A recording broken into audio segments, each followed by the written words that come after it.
Okay, let's see what we got. Welcome, you guys. Welcome. It is Zena Radio, and I am your host. I am sitting here, California. It is rain drenched. People don't know how to do anything. It is incredible the stuff that is going on here in Southern California. I'm using my tablet, so I'm gonna give this a try and get used to using this. A lot of stuff to talk about in the news today. It's really great. And by the way, you guys, thank you guys that sent me condolences about my dog Belle, the Wonder Pup. She was a really, really great dog, and I still can't believe she's gone.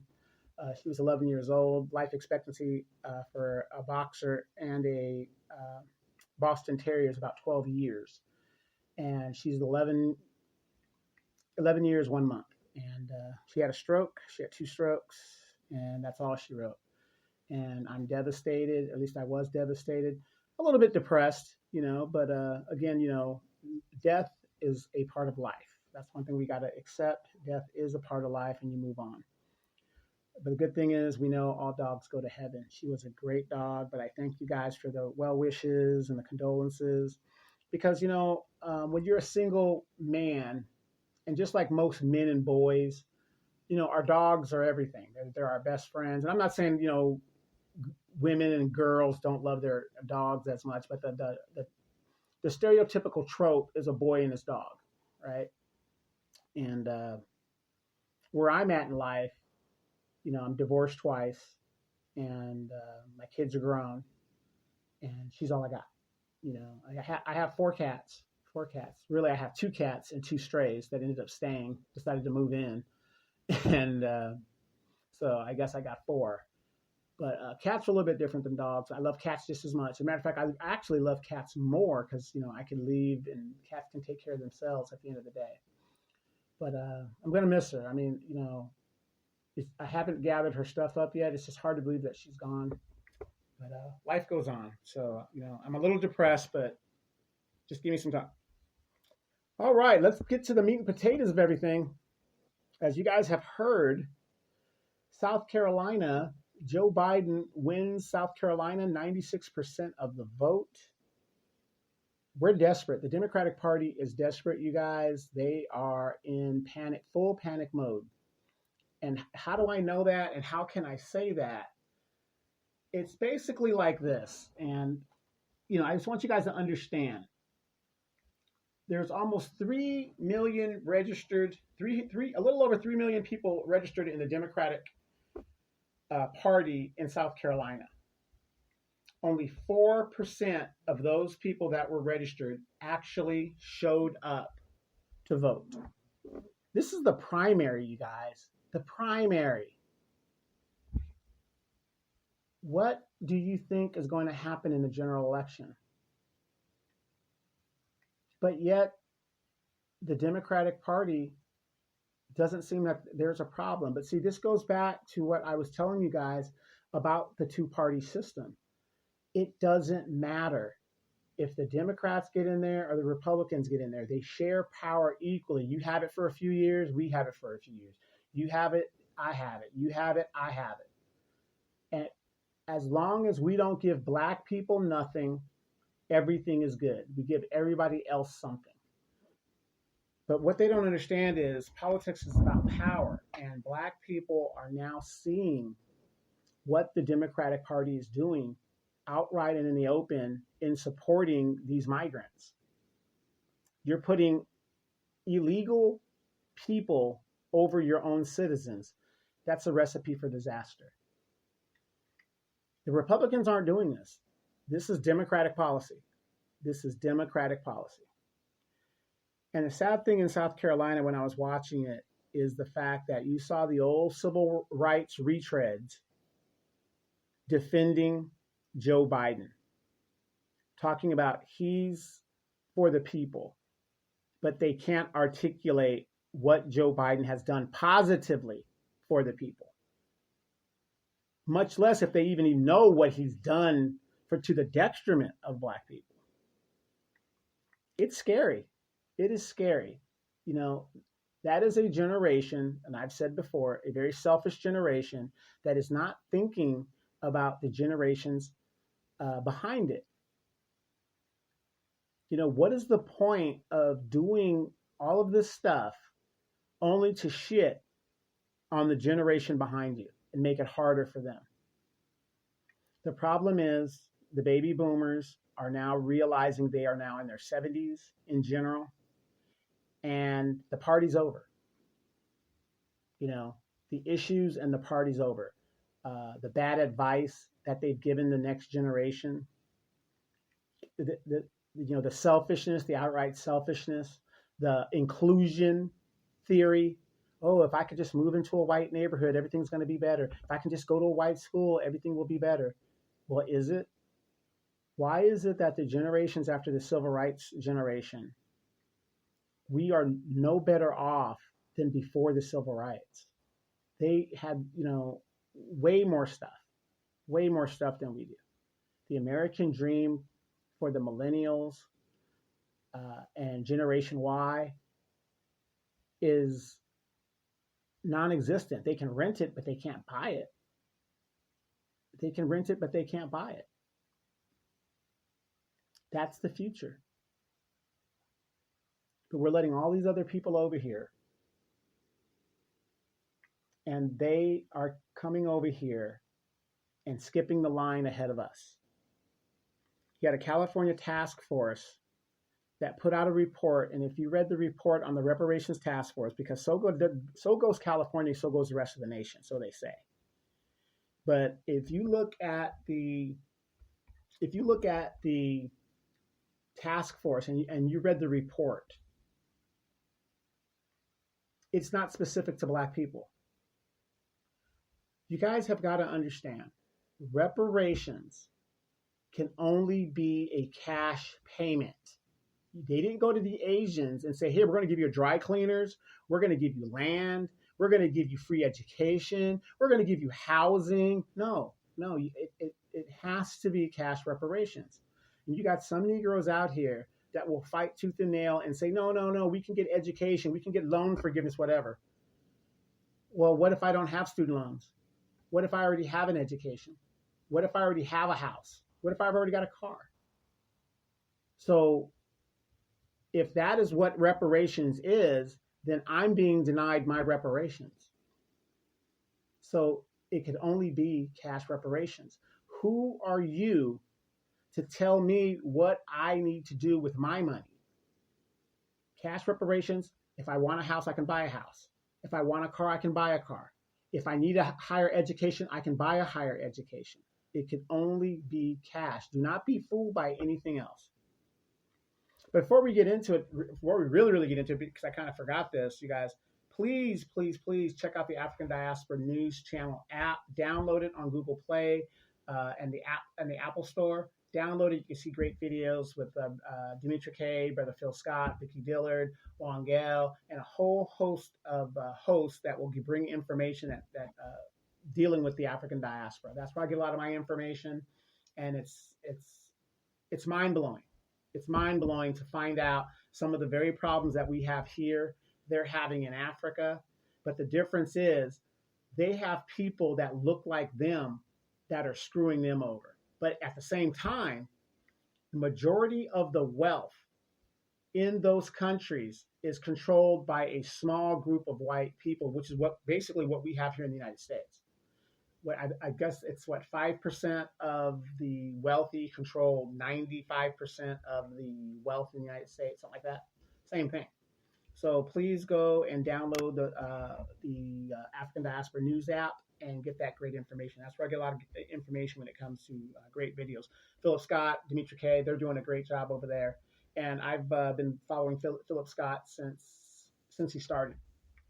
Started with the shower curtain, so I remember that. So way back in the day, the early parts of the internet. And again, he didn't really inspire me per se, but I saw his vision, and I kind of was like, yeah, that's the kind of route I'm going to go when I get out of the military. Because when I was in the military, I couldn't really do a lot of stuff because, you're kind of censored in what you do because you represent the military. So your views have to be kind of muted and all that other stuff. So anyway, 96% overwhelming victory by Joe Biden, which is not true. 4% of the electorate in the Democratic primary came out to vote, and he won. Out of the 4% of people that voted, he won 96%, which goes to show that people sat it out. And I'm proud of the people in South Carolina, just like the people in Louisiana. We've had enough. And a lot of you guys are going into recovery. I'm proud of you guys because, like I said, it's going to take some time. I've been in recovery for over 20 years, and not a day goes by that I don't pull for the Democratic Party and doing the right thing for my people, because a majority of people of Black descent vote Democrat. We're the only group that votes as a block. But if you're reading the tea leaves like you're supposed to be reading the tea leaves, it doesn't look good for the Democrats. It doesn't look good. You know, I sit and I wonder how in the hell, especially when it comes to Black women that are mothers and things, how in the hell these representatives of the people could actually sit there with a straight face and deliver nothing for their people. Where is the unapologetic Black representatives that are going to hold the line and be uncompromising? Oh, we got the squad. Oh, they're going to do this. Oh, Black girl magic. Yeah, the problem is men and the patriarchy. But if we get women and we elect women in there, things are going to be different.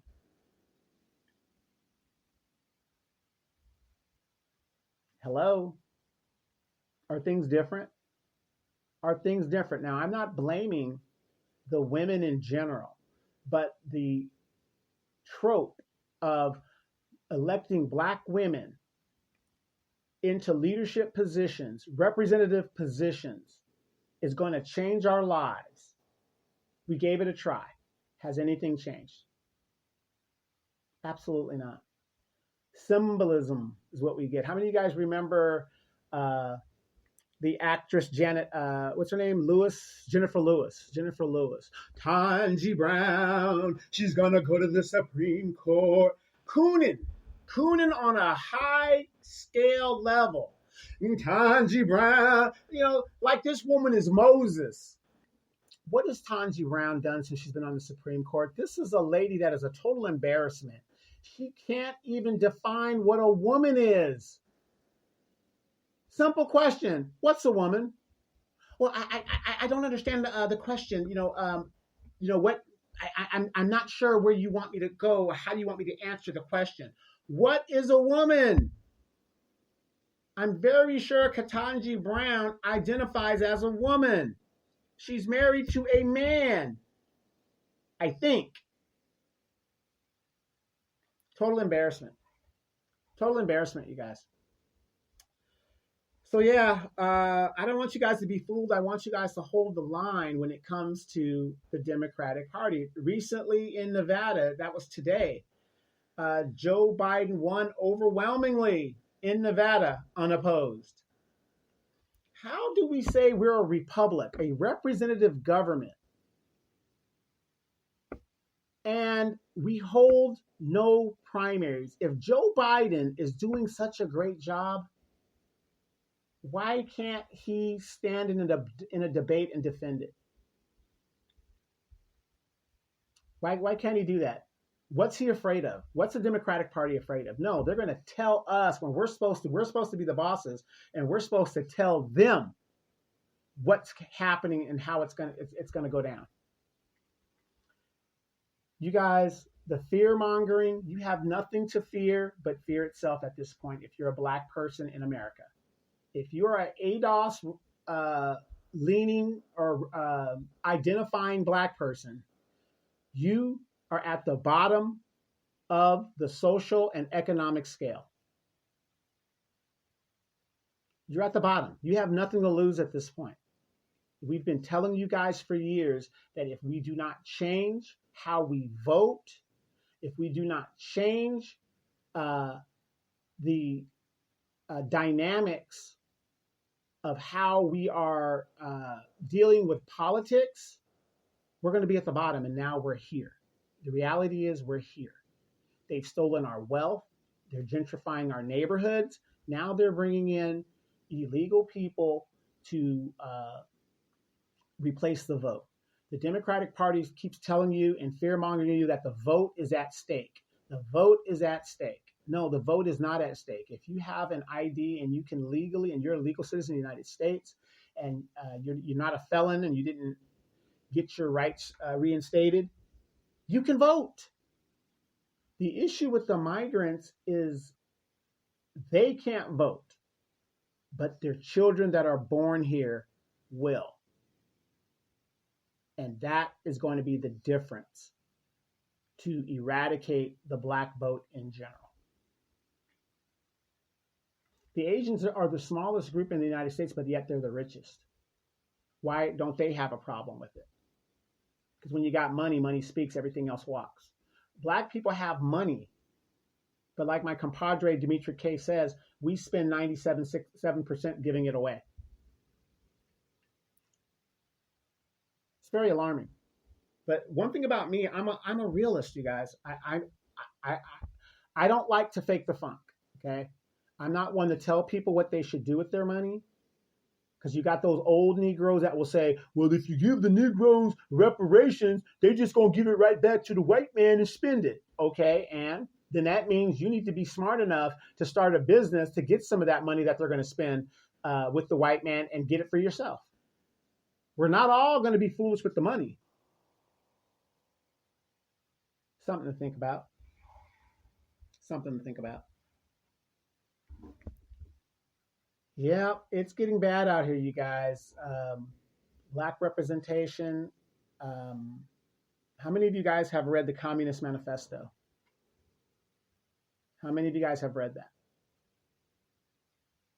I have a bunch of buddies for the last 2 years, 3 years. They've been stockpiling weapons. They've been stockpiling ammunition, because what happened in 2000, if you believe it or not, has caused a crisis in the United States. And January 6th sent a message in regards to white representation and what white people expect from their representatives. Now, I'm not a Donald Trump supporter, because Donald Trump was a lifelong Democrat. But he's still a white man. This gun control stuff, you don't see the Republicans pushing gun control. You don't see them doing that. The Democrats are pushing gun control. The Democrats are pushing women's rights, a right to kill your children. The destruction of the nuclear family, LGBTQ rights. Republicans aren't doing that, because it's a very destructive policy in regards to the very people that you're supposed to represent. Most people don't want this stuff. In a representative government of democracy, it's supposed to be majority rule, not minority rule. And if you don't like the laws that are passed here in the United States, go somewhere else. It's that simple. Go somewhere else. Just like the Constitution said, it's farther out west. Just keep moving farther out west. That's what you can do. So it's getting pretty bad out here, you guys. And I'm a big advocate, and I don't know what's going to happen in the next election. I want you guys to think about this. Let's say Donald Trump wins re-election. Let's just say, hypothetically, he wins re-election. Joe Biden says that the election was stolen. What do we do? What do we do if that scenario happens? And then I want you to imagine MAGA defending the election results. How do you think they're going to defend those results? The reason why I'm bringing that up, because I want you guys to understand this. If you're going to understand anything like that, especially in the Black community, 70% of Black households are helmed by women. Okay? And I talk to my lady friends all the time. the single ones, whatever, for whatever reasons, I don't give a damn. Whatever your reasons, you are single. You need to arm yourself to defend your family. You cannot depend on your father who lives 2 hours away. When this thing pops off, he's going to come and have to defend you.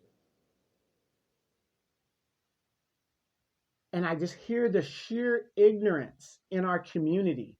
We've got money for weed. We got money for liquor. We got money for hair. We got money for drugs. We got money for nails.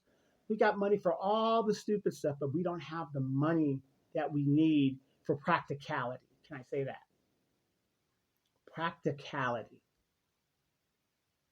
What is going to stop somebody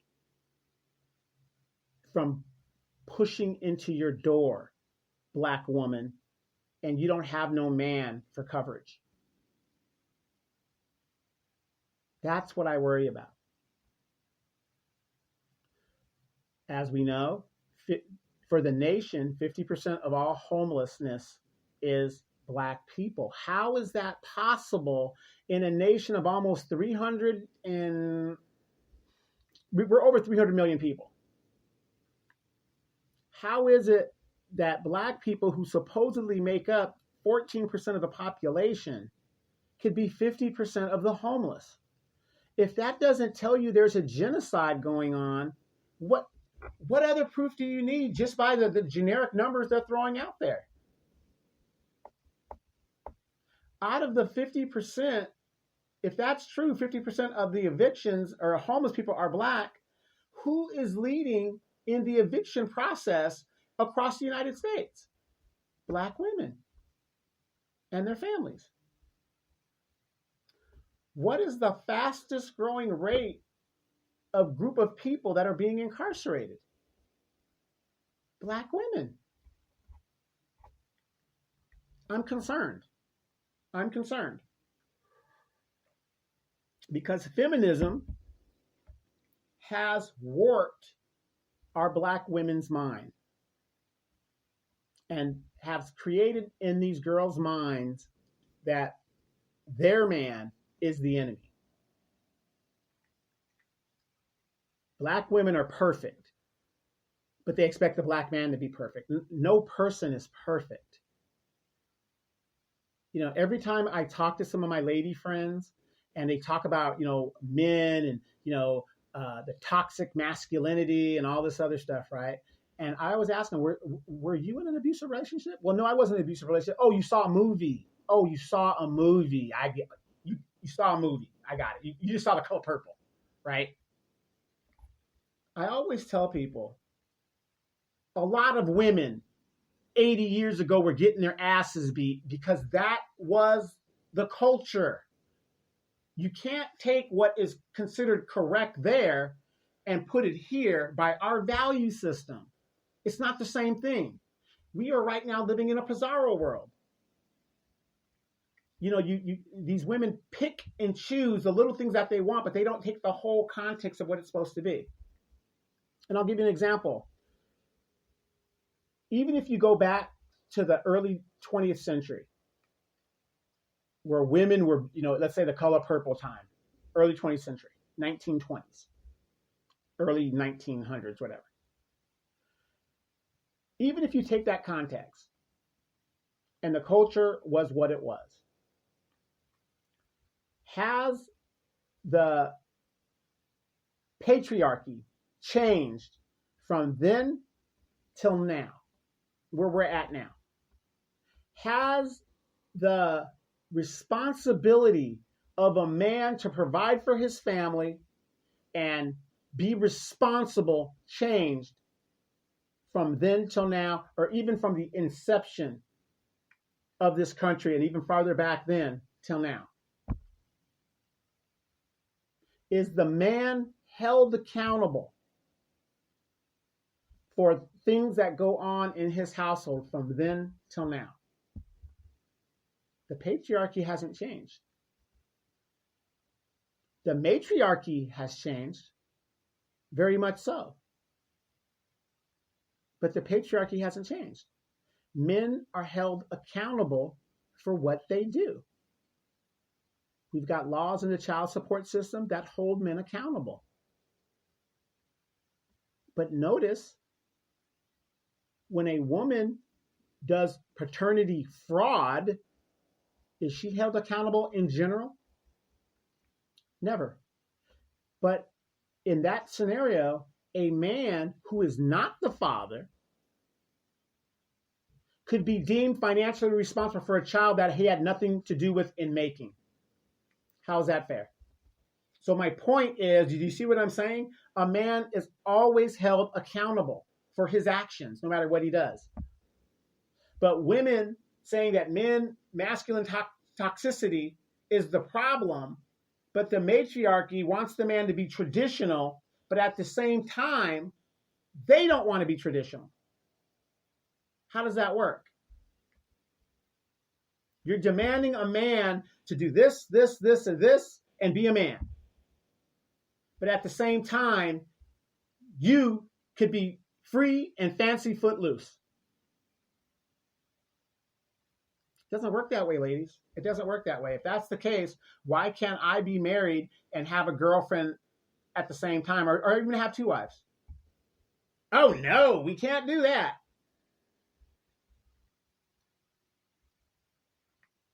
Feminism has destroyed the Black family. It literally has destroyed the Black family. And I'm going to tell you, those of you that have children, you mothers, and I'm going to tell you even worse than this. I have a buddy that has daughters, and he was telling his daughters that if the man that she gets with doesn't treat her like her daddy, then he ain't no good of a man and she don't need him. I had to correct him. Not in front of her, but me and him were talking. And I said, that's the most bullshit thing I've ever heard. What you mean, man? Anybody gonna go get with my daughters and can't treat her the way, her daddy can treat her? I said, are you fucking your daughter? Are you fucking your daughters? Because that's the relationship that I'm kind of picking up in what you're saying. A father is supposed to do those things for his daughter that he's supposed to do as a father. Provide for her, cover her, protect her. But her relationship with the man that she is going to build a family with is totally different than the relationship with her father. He never thought about it that way. I said, unless you're screwing your daughter, and I hope that's not the case, her relationship with the guy that she's going to be building with is going to be different. He's sleeping with her. They have physical and emotional ties that are totally different than the ties she has with her family. He never thought of it that way. He never thought of it that way. Most likely, she's going to get with a young man that is just starting out in life and can't provide the things a 50, 60, 45, 50-year-old father can provide. He never thought of it that way. I even asked him, I said, because he's divorced like me. I even asked him, I said, the relationship that you have with the woman that you're with, is it the same relationship that she has with her father? No. Exactly. It's totally different. The expectations are totally different. Come on. You're raising your daughters wrong. So I'm going to tell a lot of you fellas out there that come with that bullshit. You guys are sitting here screwing all these women, cheating on your girlfriends, wives, whatever it is, and then you're putting a false connotation in your daughters' heads and how they should be treated. And you ain't nowhere near the expectation that you have of a man to treat your daughter. Stop it. Stop it.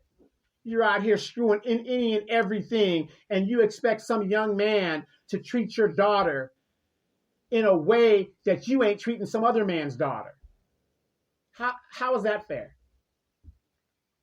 So a lot of you girl dads out there, you fathers that have daughters, Stop giving them the wrong information and giving them the real information from a real man's perspective. Give them that perspective. They would have a better chance. But you're not doing that. And all you bitter mamas, you leave your relationship because you let your girlfriends talk you out of it, or you see something on Facebook or the internet that isn't true, and you want to live that life. Stop it. Stop it. You're in competition with the same pool of men your teenage daughter is dating. I have a friend right now who is leaving her marriage and she's a grandmother, and she just wants out. It isn't what she thought, whatever the deal is. Okay. So I asked her, I said, well, why are you leaving? Well, he just doesn't want to do this, and he doesn't want to go on trips, whatever. But you knew that about it ain't like he sprung that on you. You knew that about the man. You guys have children together. You've been together forever, blah, blah, blah, blah. He's one of those guys who just wants to work, come home, and do the bare minimum. Because, she tries to say, they don't go on trips. They do go on trips. They just don't go as often as she would like. But in this woman's mind, she actually thinks at 46 years old, she still has the goods to compete with younger women. Now, as a friend, I told her, I said, do you really want my honest opinion? And she's an attractive woman. She is. A man, you are fuckable. Trust me, a guy will fuck you. But to get married or to be in a relationship with you, these streets, there's nothing in these streets. There's nothing in these streets. As a man, I told her, you left your marriage not because the man wasn't a provider, not because the man was beating on you, not because the man had like some drug problem that, you just couldn't, some kind of addiction. You left because you wanted to do what you see on social media. Social media is destroying relationships, especially in the Black community, because we are so easily influenced. It's so sad. It's so sad. I'm sitting here trying to tell this woman, and I'm a man, and I'm a divorced man, single man. And I know a lot of my friends are like, oh, well, Donovan's out here. He's living that life, and he's going over here. He's going over there. There's nothing in these streets. Not at my age. You've got a lot of damaged women. And I can speak for myself. There are a lot of damaged women out here that are out here. And maybe I'm a damaged person too. And, I'm a damaged person. Like I said, was in war. I got PTSD. Got a lot of issues, right? I got leukemia. I got a lot of issues, right? So I'm not going to sit here and say I'm perfect, but I'm a man. So I can still compete in the market in general. But a 46-year-old woman, 4 children, grandmother, she thinks she still has what it takes to compete against 20-something-year-old women for the same pool of men. Because let's face it, you guys, the men that a lot of you women want, they're already married. And they're not going anywhere. I'm 53 years old. I'll be 54 this year. And let me tell you guys something. With the medical issues that have come down and the things that I have to go through, I'm going through this shit by myself. And I wouldn't wish this on my worst enemy. And I'm going to be honest with you guys. I wouldn't wish it on my worst enemy. We are not supposed to grow old by ourselves. We're not. Now, if I could find me somebody, great. But let's be honest, I'm a man. If I had a choice between dealing with a 50-something-year-old woman, and maybe she's out there, but like I said, that's like looking for a diamond in the rough, a needle in a haystack. that I can fall in love with, that is feminine, fit, and friendly, that's you're dealing with a woman that has just as much experience as I do in life. And when a woman is independent, has that kind of experience, there's going to be clashes because I'm an alpha male.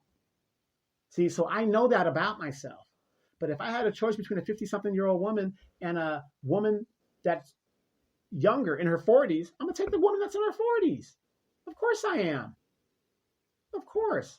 It's been like that since the beginning of time. What makes these women, these feminists, think that they can change what God, if you believe in religion, what God put in place? It's been like that since the beginning of time. When an older woman, I guess this girl from Drea Michelle from Basketball Wives, allegedly, she is pregnant by a 21-year-old basketball kid. Notice nobody says predator. Nobody says these derogatory things when a woman does it. But when a man does it, it's creepy. It's predatory. It's this, it's that, it's this, even though it's been going on since the beginning of time. If she's above 18, there's nothing wrong with it. She is legal to do what she got to do. And unfortunately, ladies, let's be real. When you were in high school, a lot of you ladies didn't want to deal with the boys in high school because we were more immature than you were, because most women mature faster than boys. And you guys were dating older men. And now you're offended that guys like myself, who have matured and whatever, we don't want to deal with you who was dealing with Ray Ray and Pookie and Nook Nook in your younger years and have kids from those dudes, and we don't want to select you. It's crazy. It's crazy stuff out here, you guys. But I just want to tell a lot of my lady friends out there, and I'm going to be honest with you guys. I'm a single man. Don't get me wrong. I go out there, I have fun, and, I do what I do as a man. I try to keep myself up the best I can. I still got most of my teeth. The hair is gone, but I don't really care about the hair. I shave my head. I don't really care anymore. I'm going to tell you, ladies, if you are married or in some kind of relationship, and it's a positive relationship, it might be boring, but it's a positive relationship. There's nothing out here in the streets that you want to deal with. I'm telling you, it's not worth it. It is not worth breaking your family up. The stuff that you see on social media is not true. Those people are not living those lives. They're not. You're risking your life getting a BBL that you don't need. You ask most dudes that want to start a family, they don't want that. They don't. I don't want people looking at my wife like she's some kind of sideshow freak. That is, that's not wife material. I'm being real with you guys. You ask the average guy that's got their stuff together if they want a woman that looks like a 304. They don't want that. That's not somebody you want to walk up to the parent-teacher conference with. They don't want it. Oh, boy. But anyway, you guys, that's just something that's on my mind. I'm very proud of the people in these elections. Black people are waking up, even though I'm not saying it's too late, but social, economically, it's too late. We are at the bottom, and we are now a permanent underclass. But that's us as a whole, as a group. Yes, individual of us, we're going to do okay. Some of us that got it, we're going to be okay. But if you take us as a whole in general, we're at the bottom. And like my mom said, when you're at the bottom, the only other place to go is up. So we can turn this around. And what I think we need to do to turn this around is think about this, you guys. Why are you going to wait to pass down your legacy to the next generation? A lot of my friends right now, they got these big houses that they bought, and now they want to downsize the homes, right? Because it's too big. The kids are grown. They're too old. They can't go up and down the stairs. Okay, that's fine. But why not just pass the house down to the next generation and keep it in your family, put it in a trust, whatever you need to do. But at this point in the Black diaspora, we need to come together as a community, as family, and bring everybody home. It doesn't make any sense that this person's over here working and paying rent over here. This person's over here paying rent over here. This, when you've got this big 5-6 bedroom home, bring the kids back in, let them enjoy it. And since you've got the money, whatever, you and your old lady go get you an RV, whatever, and go travel the United States. Let your kids have the legacy while you're alive. That would make more sense. That would help them more. Maybe they don't want to live there. Maybe they don't want to. But the point is, keep the house, keep the property. Big Mama keeps dying, and we keep selling these properties because we don't know any better, and we're getting pennies on the dollar. We have to stop selling our wealth. We need to keep our wealth and come together as a family. Bring the family in. You baby boomers, you older generation people, bring the family in so that they can have a future and they can save up something. Yeah, I know you don't care till after you're dead, but the point is, why not enjoy your legacy with your kids, knowing that you did the right thing while you're alive? Why not do that? Wouldn't that be more beneficial? Being with your grandkids, helping the family out while your kids work, and you're at the house anyway, and you're there at the end of the day, since these kids are working 12-hour days, and the kids that are in grade school could come home in somebody's home and cooking them meals and doing those things that we used to do. We got to get back to that, because that's what saved us. This individual feminism. Oh, girl, get your own, whatever. Ladies, you're failing. You're failing. It ain't working. You're failing. If you're in the mindset you need to downsize, no, don't downsize. Bring your family home, especially if they're renters. Rent keeps going up. Rent keeps going up. Rent keeps going up. Those kids are going to come home eventually anyway. Be proactive, not reactive. I got to thank my mom for letting me enjoy my legacy now. I've been enjoying my legacy for 12 years. Yes, I could go and get my own home. Yes, I can go and get all this other stuff, but no. The very house my mom bought next to the air base is the house that I occupy now. And my mom is a little older, and it makes no sense for her to be where she's at her age, when she could come over here and we could all share in the expenses here, and everybody benefits. Everybody benefits. That's the whole point. That's how these other groups are making it. When I see a bunch of Mexicans and there's 8 trucks in front of their houses, that's at least 3 generations. I know there's 3 generations living in there. And they're pooling their resources together and renovating the house, buying other homes, and doing all these other things. They're sticking together. And Black people, we invented that blue book, that book. We got to get back to it. Stop with the feminism. Stop with the BS. You got money for weed. You got money for nails. You got money for all of things. Ladies, before I go, let me just say this before I go. I would rather pay 50% of 100 than 100% of 100. Think about it. All right, you guys, I'm Donovan Sadiq. It's been great talking to you guys. All of the people in South Carolina, you did a great job. Continue doing it. The Democrats need to lose power for a few election cycles before they start respecting the Black vote and we can get those reparations. You guys be safe out there. Have a nice day. California will dry out. That storm has passed. I'm Donovan Sadiq, the recovering Democrat. Love you guys. Peace.